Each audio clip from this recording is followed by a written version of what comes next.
Gonna try to give my review analysis of the 3-2 loss to Brighton Hove and Albion. Brighton Hove Albion, whatever. I don't care.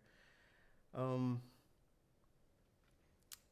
I woke up right around the time that the team news was out, and just like most Everton fans, I was kind of curious as to how many changes, if any, Marco Silva would make, especially given Mina's out and Snyderland's and Delph are healthy again. So you kind of wondered, would he mess up that midfield with Snyderland or whatever? Not that Snyderland's bad or whatever. I don't know, but kind of just wanted him to keep the same team, and gave it the old fist pump when I saw that the only change was Holgate. I thought, you know, I I kind of like Holgate, but I can understand he seems to make one mistake a game, or he makes mistakes sometimes. But he's young, and so do a lot of players probably at his age. So I was fine with him playing, and then kind of look forward to seeing the same team go out there and try to play that same way at Brighton Hove and Albion. I don't know. Oh, the MX. Uh, was hoping to see them play the same way at the MX, and so got up, went to our little hangout spot here where Everton fans gather, and I thought, the whole thing with all week has been, team needs to show the same spirit, the same, all of this and all of that, and I, for the most part, think they did. Like, I can appreciate that West Ham last week was in bad form and were easy to cut through, but this week, Brighton's playing well, and that they weren't going to be as easy to cut through as West Ham were, and that's kind of how it played out to me in that first half. I felt like the players came out and showed some aggression, and I kind of, Brighton Hove and Albion are one of them kind of scrappy teams. Kind of, I know they changed their playing style since last season, but they still are one of them teams where like they're hungry, right? They're clawing and scrapping for wins. They're trying to play a little more attractive football, or soccer, whatever, and but teams that Everton fans perceive to be below us, I'm learning, we always play a little soft. And so I was happy to see us getting in their face, still pressing. And even though Gomez and I forget who gave up that first foul that resulted in a free kick that Brighton scored on, but I wasn't mad at that because I want to see Everton go out there and get in teams' face like Burnley's and the Brightons and the Aston Villas and all them that they're always up in our face and in our midfield's face and keeping us from feeling comfortable on the ball. So to see that some of that from Everton, even though it was the first few minutes of the game, I was fine with it. That said, it did backfire a little bit. Gave up a free kick right in front of the penalty box, and they scored. It looked like it just came through quicker than Pickford could see it. And I don't know. I haven't been watching soccer long enough to know really when it's a good goal versus a bad goal, how the line should be set up, if the wall's set up right. If the goalie should have seen it. From the replay I could see on the NBC Sports, it just looked like it was flying through that wall, and Pickford caught it late and barely got his fingers on it. So whatever. Maybe the free kick shouldn't have been given up, given what I said earlier. But like I said, I wasn't mad at their aggression. And what I was happy to see was Everton quickly come back and equalize with was that a free kick? I think that was a corner. And at first it looked like Richarlison scored, but I guess they ended up giving an own goal. Whatever. It was 1-1, and first half to me was fine. Like like I said, I can appreciate that it wasn't going to be as simple. Tom Davies, Gomez, they were making more mistakes than they made last week because it wasn't as easy. Like Brighton were players knew what happened last week, and so they rightly were in our players' faces more. And Iwobi wasn't able to just, make the quick pass and go. Brighton knew what they were up against, so it's fine for players to make mistakes. They were still trying to make forward passes to me. They're still trying to be in their face, and I actually think I didn't see the possession stats before the end of the half, but it wasn't like Brighton had dominated possession like you would expect for a home team. So I think Silva came out there and they actually tried to play the same way they played at home, and it's gonna look not as great. I mean, I kind of just getting a little ahead of myself. I felt like that the most of the game. I mean, I felt like Everton tried to play the way they could play. But anyway, 1-1 at the end of the half. Second half, Everton came out. Oh, Bernard went down early. That hurt because Bernard's pace messes teams up. And I thought that was one of the good things about last week was Walcott on the right, Bernard on the left. That's pace on both sides. Plus you got your fullbacks. Digne's got decent pace. Sidibe has pace. So we're kind of a problem on the left and right flanks. And then having a decent midfield was helpful. So anyway, everybody felt the same way. We all wanted that same side. Anyway, but Bernard going down wasn't great. And I think they brought in, who they bring in for Bernard? Was it Sigurdsson? I think it was Sigurdsson. And then Iwobi went left or something like that. And it kind of, immediately you think, Sigurdsson, things are going to slow down a little bit. I felt like Iwobi was still kind of playing forward a little bit and making things happen, even at the end of the half or the next half. I actually felt like the second half, we attacked a little bit more. We were on their side a little bit more. And really kind of really not much to comment on, I feel like, in the second half until toward the end. And I'll get there, believe me. And I just remember talking to my buddies. We were talking about all kinds of random crap because the game just kind of got boring a little bit. But Silva subbed Calvert-Lewin on and took off, I forget who. I think it was maybe Iwobi. And then who else came in? Calvert-Lewin came in. It's escaping me right now.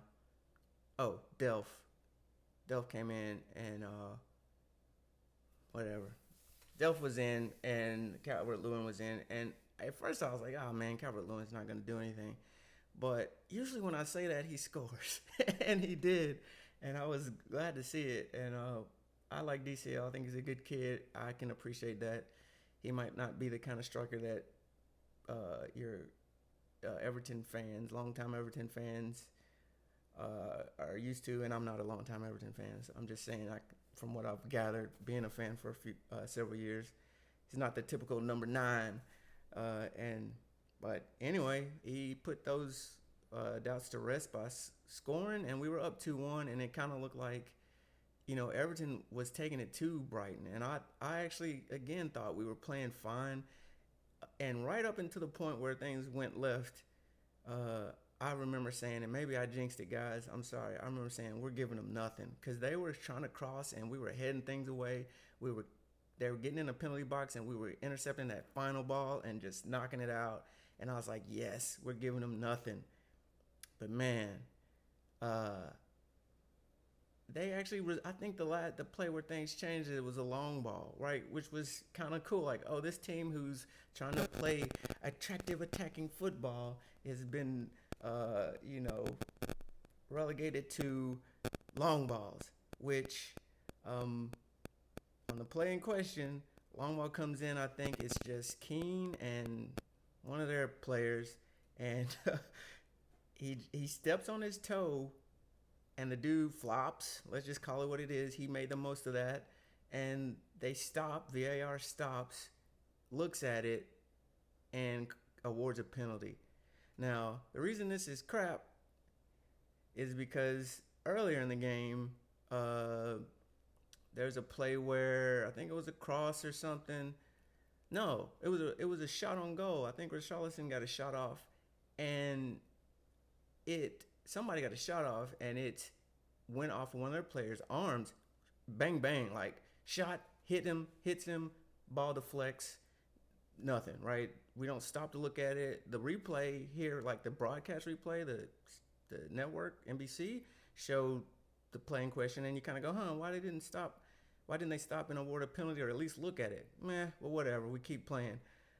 But for whatever reason, toward the end of this game, this little toe uh, stomp is scrutinized a little bit, and they award a penalty, and it just felt unfair and it felt stupid. Like, why are you gonna not give us a look on the arm ball and then give this innocuous? I actually think it was an accident. It just seemed to be two players coming together.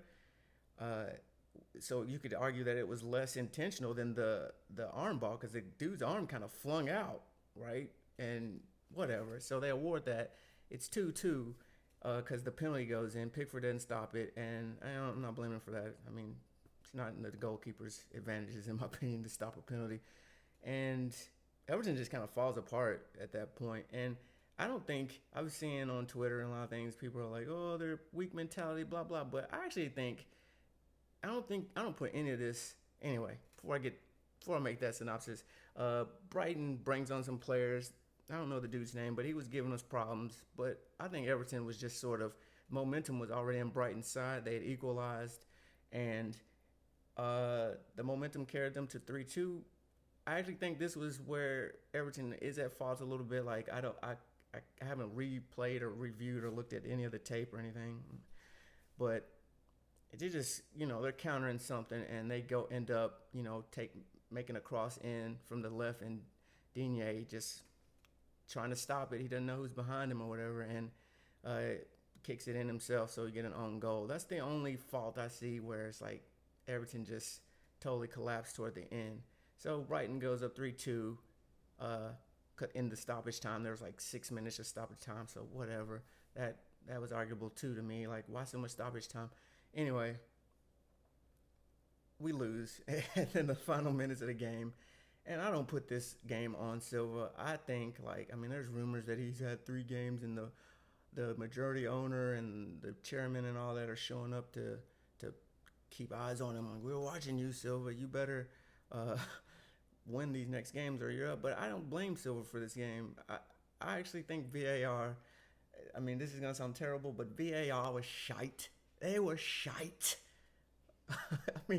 That's just what it was to me. Like, it changed the game, like, literally. Like, Everton were, even after the 2-1 goal, it's not like Everton had slowed down and weren't really taking it to them like we had taken our foot off the gas or anything. Like, they awarded that penalty, and it just hyped up Brighton. And then they had a little more, they had all the momentum. And Everton, given, 10, 15 minutes left, I actually just feel like the players just couldn't match the momentum change. Like, given where this team is, let's just say they're the same team as last season, even though they're not. But let's just say they're familiar enough. Marco Silva has had his hands on the team long enough for them to kind of be the same team. They still haven't weathered enough storms to be able to be like, okay, we got 10 minutes to even this up at 3. Like, they're just not that solid, and we're not that comfortable in the way we play yet. We just last week found a system or a way of play that kind of can threaten a lot of teams. And I hope we actually keep it up, because I feel like the best kept secret so far is Everton's counterattack. Because when we counter, it's a problem. Teams look very vulnerable when Walcott and Iwobi and Bernard are flying up there at their back line. So I like the way we play. We played that same way. we couldn't for the whole game because Bernard went off and things changed. And I believe that given the amount of time and the crap, it was a bogus foul, a bogus penalty awarded that tied the game. And then the team had, it's not even the same players that we were expecting. I don't know, maybe that late in the game you did expect Delph on. Maybe that was the plan, or maybe Sigerson would have been on. But anyway, given the circumstances, the team was loose. Maybe Silva's at fault for not being aware of what shape he was setting the team up in when he brought on Delph and uh, Calvert-Lewin at the end. I don't know. I just don't think it's solely on Silva this loss. I think it's on VAR, and it's just stupid. Like if you're gonna have VAR to correct mistakes, then do it across the board. Don't just like do it when it seems. I don't even know why they stopped it. Really, I don't know what was the reasoning for them being like, oh, let's look at this toe stab here. Uh, yeah, like it's just stupid. So I know a lot of people. I think the team just couldn't override that momentum in the end, that momentum shift. I think they tried. I don't think they were like, oh well, it's 3-2, we can't come back. I mean, at 3-2, it was like only a few minutes left, so it was very doubtful they'd come back.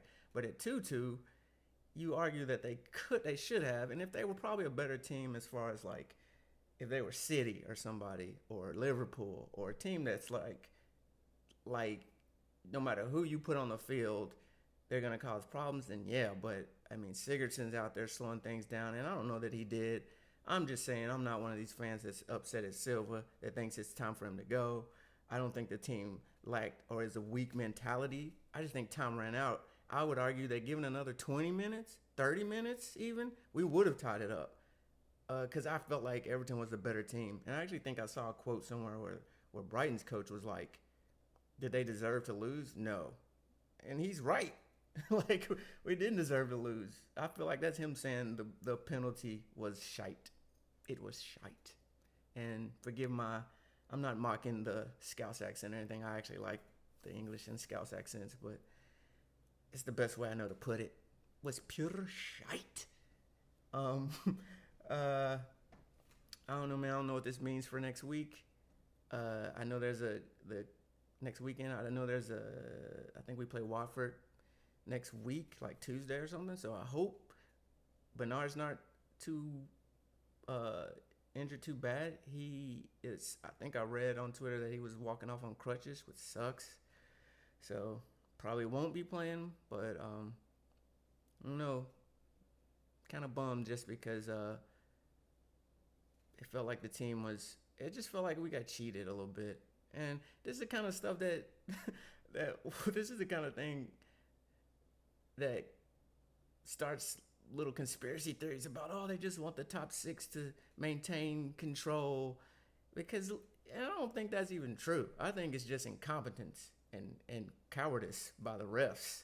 Like, I just don't think they know what they're doing. And I'm not saying it's any better in American sports here, because you're always going to have some controversial calls here and there, but there's no consistency right now. And maybe the refs just need a little bit more humility to look and go, oh, I possibly didn't see anything. I don't know the protocol for when things will get reviewed and who can signal something needs to be reviewed. Does that come from the booth? Does that come from the refs on the field? Whatever they're doing now, it ain't working, because it just seems more chaotic and just doesn't make sense. So whatever. That's just my thoughts. Up the toffees.